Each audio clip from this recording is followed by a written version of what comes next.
when you're ready. Today, we're going to be looking at assisted suicide.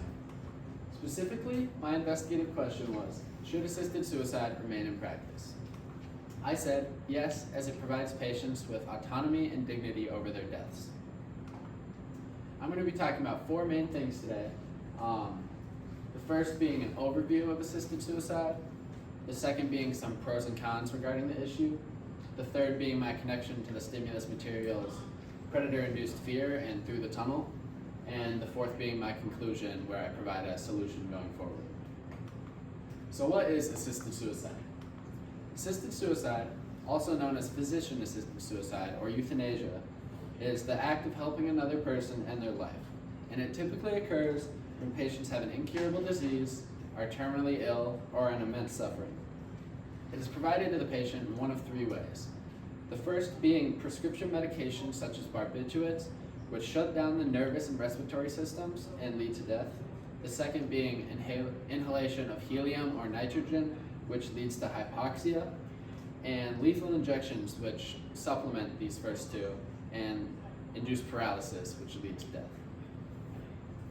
Assisted suicide has been debated for many years, as people argue that it is not ethical, as it involves the intentional killing of another human life. Others argue that having autonomy, which refers to the right to make choices over one's own life, is essential when suffering from an incurable disease. As the practice of physician-assisted suicide continues, patients who are suffering from incurable diseases that severely degrade their quality of life are able to end their suffering, which alleviates the immense pain that they are in. Having the power to make this decision for oneself is especially as important as they can end their life on their own terms in a way that they deem as dignified. Having a loved one suffer can cause immense emotional distress for the patient's family, and with assisted suicide, the family can be at peace knowing that the death is what the patient wanted. And this quote is from Professor Michael Cholby from the University of Edinburgh, and he says, quote, "Regarding suicide, the fact that we are forced into life should bolster the right to suicide."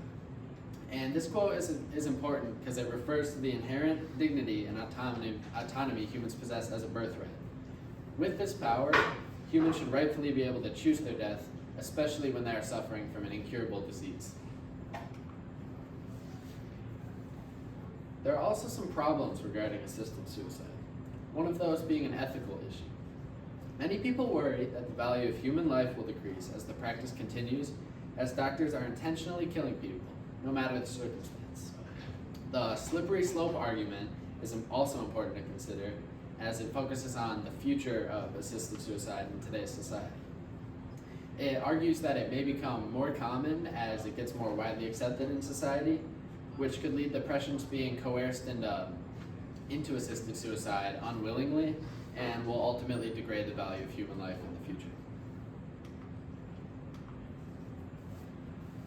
Through the Tunnel is a story about a boy named Jerry who sees older boys swimming through an underwater tunnel. Jerry sees the danger in the boy's actions, yet he decides to attempt to imitate them. Jerry is afraid, yet he comes to terms with his decision and ultimately pushes him to make the decision despite the fear of death.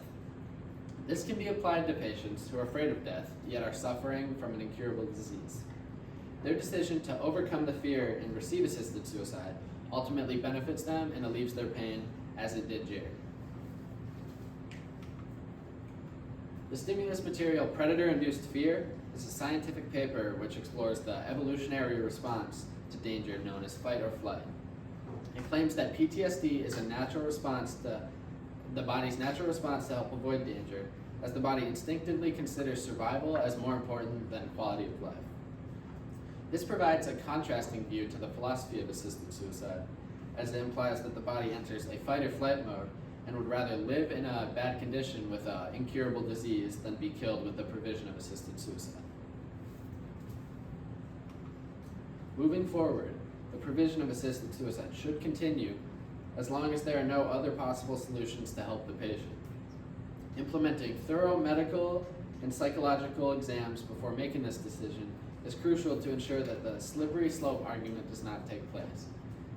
And as long as these steps are taken and assisted suicide is truly the only option, then it should remain in practice as a last resort to ensure that the value of human life stays sacred.